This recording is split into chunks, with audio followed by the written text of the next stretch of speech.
बिस्मिल्लाहिर्रहमानिर्रहीम। अस्सलाम वालेकुम नाज़रीन, मैं हूं गुलाम दस्तगीर प्रोग्राम ब्रेव व्यू के साथ। आज की अहम खबरों को डिस्कस करने के लिए मेरे साथ मौजूद हैं सीनियर साफ़ी और तज़कियाकार सरदार अमीन खान जुतोई।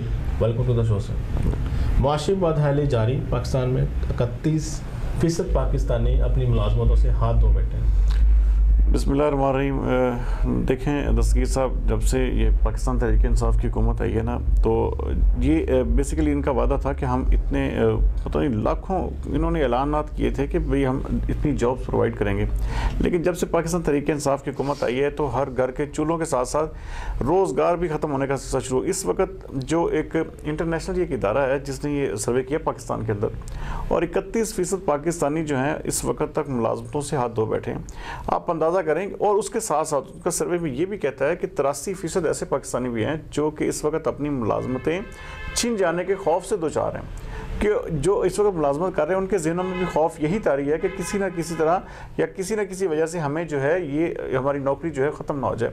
तो ऐसी जो एक बिल्कुल गैर जिसे कहते हैं ना, बिल्कुल एक ऐसी सिचुएशन पैदा हो गई है कि हर गैर यकीनी सूरत हाल है हर तरफ से, और पूरे पाकिस्तान की आवाम जो है इस वक्त मुकम्मल तौर पर परेशान है।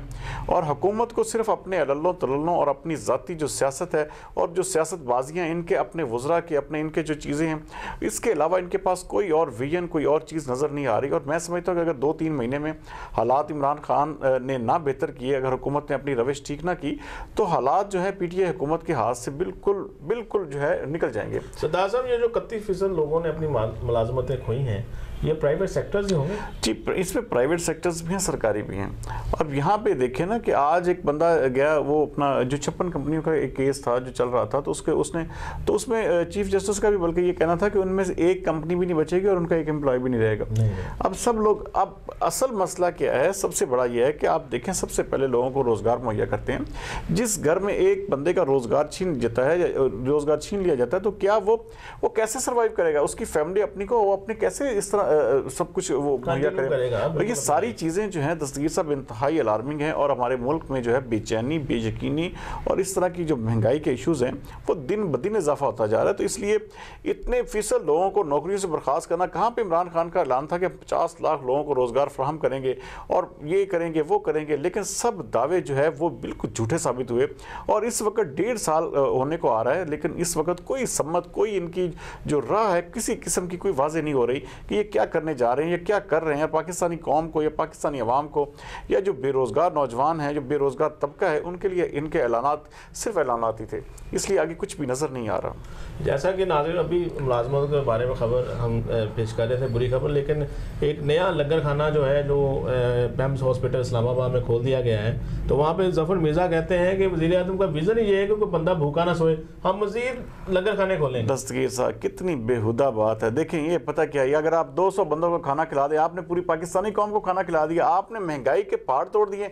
आप क्या समझते हैं इस वक्त पूरे मुल्क में जो है एक आग लगी हुई है महंगाई की, और ये कह रहे हैं जी हमने लंगर खाना खोल दिया, वज़ीर आज़म कह रहे हैं जी कोई बंदा भूखा नहीं सोएगा। और भाई कोई आदमी खा के सो ही नहीं रहा। वो कोई बंदा ऐसा नहीं है जो बंदा, मैं कहता हूँ कि पाकिस्तान की इस वक्त 80% आबादी जो है वो गुर्बत की तहों से लगी हुई है, और ये कह रहे हैं जी हम कोई बंदा जी भूखा ना सोए। ये एक ड्रामेबाजी है, ये एक बिल्कुल बेतुकी बात है। मैं इसको सख्ती से कहता हूँ, इस तरह की जो है ना, ये जो अल्ले तल्ले हैं, ये इनको देखें। अगर आपने पिम्स अस्पताल में कोई लंगर खाना खोल दिया, वहाँ से 100-200 बंदा 400 खा लेगा, तो उससे पाकिस्तान की मईशत को क्या फ़र्क पड़ेगा? उससे पाकिस्तान के रहने वाले जो आम शहरी हैं, जो महंगाई की चक्की में पिस रहे हैं दस्तगीर साहब, उनको क्या फ़ायदा उसका? क्या उसका क्या कुछ भी नहीं है। अगर खा भी लेगा सरदार साहब, तो उसकी फैमिली क्या करेगी जो पीछे 5 बंदे हैं, 7 यही बात है। देखिए, अगर कोई लवाहिकीन वहाँ पे अस्पताल में है तो वो उनके लिए खाना चले, वो ठीक है। ये एक नेकी का अमल है। मैं आपको बार बार कहता हूँ कि ये कोई पाकिस्तान की ये कोई महंगाई के हवाले से या मईशत के हवाले से कुछ सम्मत नहीं है। इसका कोई अवाम को फ़ायदा नहीं है। इससे कोई किसी किस्म का ये लंगर खाने छोड़े, खुदा के वास्ते हमारे मुल्क को लंगर खानों के जो है ना, अवाम को उसकी मरून मिन्नत ना करें, अवाम को उसके रहमो करम पे ना छोड़ें कि लंगर लंगर खाने में अब कौन बंदा जाएगा जो खाना लेगा? एक सफेद पोश आदमी कैसे लंगर खाने में जा सकता है? और इंतहाई फजूल बात है और इंतहाई फजूल किस्म का ये अहम काना अमल है। इस अमल को, ये जो ऐसे अमल होते हैं, इनको तो बाकायदा जो है ना, इसको तशहीर नहीं किया जाता, इसको तो सिर्फ एक वो उस हद तक रखा जाता है। इन्होंने क्या किया है कि अपनी सारी नाकामियों का जो सिलसिला है आगे कहते जी हम लंगर खाओ। भाई पाकिस्तानी कौम को किस तरफ लगा रहे हो कि लंगर खाने से जाके खाना खाएगी? तो इस हवाले से थोड़े से मैयज लेने होंगे। ये बिल्कुल बेतुकी और जहलाना किस्म की रविश है जो पीटीआई ने इख्तियार की हुई है। सरदार साहब, अभी हम रोटी और लंगर की बात कर रहे हैं तो अभी बुरी खबर है नाजरीन के लिए कि 20 किलो इजाफा हो गया है आटे फी किलो में। देखिए जी, बुरी तो 70 रुपए किलो जो है चक्की का आटा बिक रहा है लाहौर में, पंजाब में। तो ये क्या सूरत हाल, किधर जा रहे हैं? ये दस्तगीर साहब, इस वक्त जो है ना पूरे मुल्क में जो हालात हैं वो इंतहाई ये संगीनी, ये हमें इशारा दे रही है कि हम किस तरफ जा रहे हैं। हमारा मुल्क बेचैनी बेयकीनी की फ़ज़ाओं में, आम आदमी जो है उसके मयार ज़िंदगी में फ़र्क क्या आना था, वो तो बेचारा अपने उसको खाने के लाले पड़ गए। अब इस वक्त हमारे मुल्क में सबसे ज़्यादा जो चीज़ गंदम इस्तेमाल की जाती है, अब उसके रेट अब देखें, अगर 1 किलो आटा 70 रुपये का होगा तो को भाई 70 रुपये, कोई ऐसे लोग हैं जो 70 रुपये दिन में कमा नहीं पाते। आप कैसे उनका पेट भरेंगे? कैसे उनको सब कुछ, अपने बच्चों को, उनको फैमिलीज़ को कैसे देंगे? ये मदीना की रियासत में इस तरह का जो कहत, ये कहत पड़ चुका है किस्म का मुल्क में। आप देखें कि इस मुल्क में, ये देखें, ये 20% लोगों का मुल्क नहीं है। ये जो 80% आवाम गुर्बत की चक्की में पिस रहे हैं, ये जो महंगाई और अफलास के हाथों मजबूर हो गए बेचारे, कूड़ा दानों में जाके खाना तलाश करते हैं, वहाँ पे लोग, आप अंदाज़ा करें कि इस वक्त मुल्क में ये हालात हैं कि हर कोई अपने दरवाजे पे कोई बच्चा खड़ा है, कोई बच्ची खड़ी है, कोई मांगने वाला। अब किस तरफ जाएं, आपको हालात जो है दिगरगुन नजर आएंगे। तो पाकिस्तानी हुकूमत को इस हवाले से कोई ठोस एक्शन, कोई ठोस लाएअमल इख्तियार करना होगा दस्तगीर साहब, वरना हालात जो हैं वो इमरान खान के हाथ से बिल्कुल जो है निकल जाएंगे। यहाँ पे ऊपर लेवल पे क्या हो रहा है वही हो रहा है कि सिर्फ उसकी लड़ाई, उसकी लड़ाई और उसकी लड़ाई, इसके अलावा वहाँ पे कुछ नहीं हो रहा। सिर्फ आवाम के बहबूद के लिए, आवाम की फलाह के लिए कोई मनसूबा किसी किस्म का कोई पाया तकमील पे नहीं पहुँचाया जा रहा। और ये महंगाई जो है ये रोज़ बरोज़ हमारे जो है, जिसे कहते हैं कि ये बिल्कुल हमारे मुल्क को तबाह कर देगी।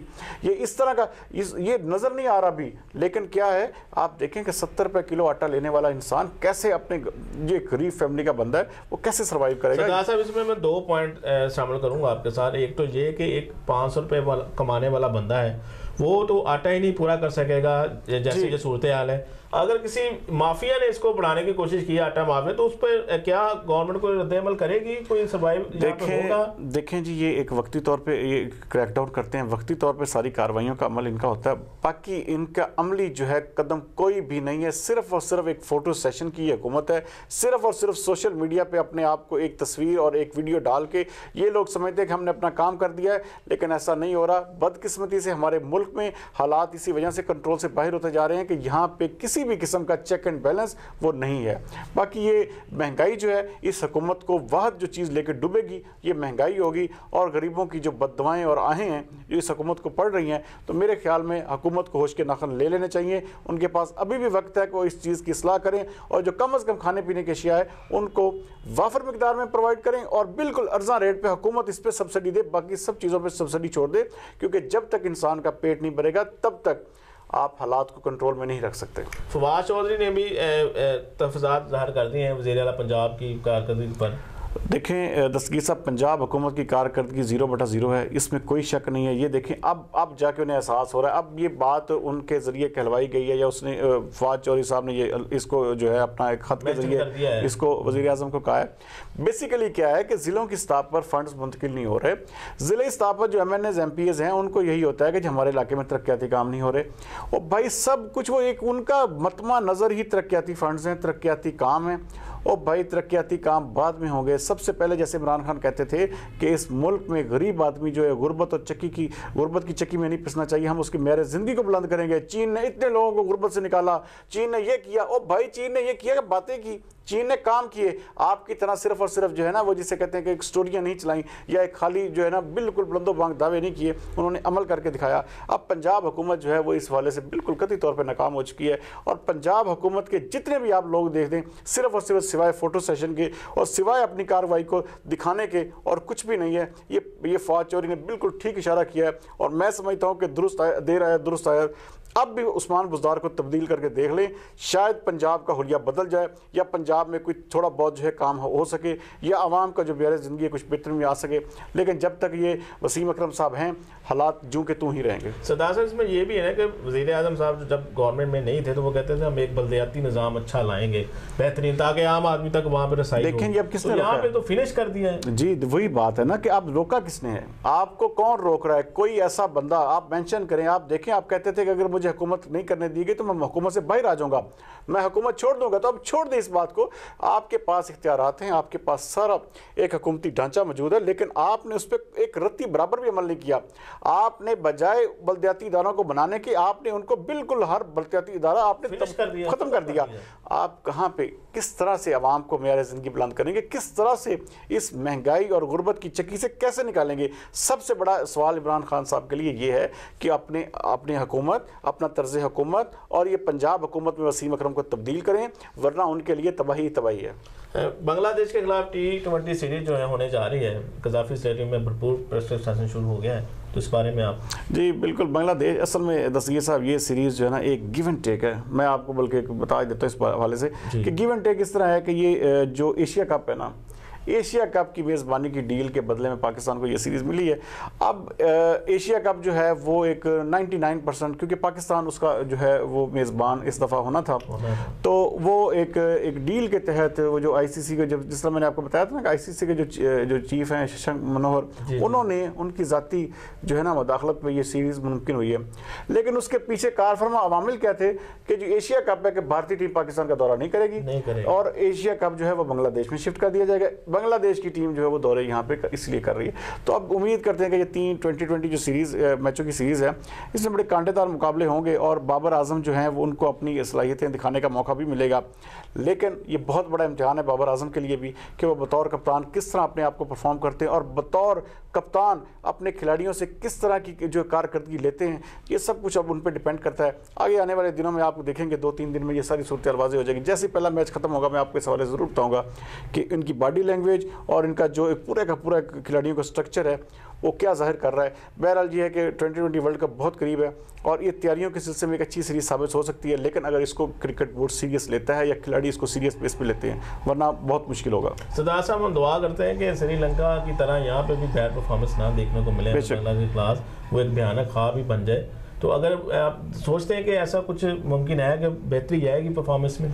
जी इंशाल्लाह, देखिए उम्मीद पे दुनिया कायम है। अब हम उनको भी, खिलाड़ियों को भी पता है कि अगर परफॉर्म करेंगे तो रहेंगे, अगर परफॉर्म नहीं करेंगे तो उनके लिए टीम में कोई जगह नहीं होगी। लेकिन पाकिस्तान क्रिकेट बोर्ड को अपनी समझ दुरुस्त करनी चाहिए। सरफराज अहमद को दोबारा लेके आना चाहिए था।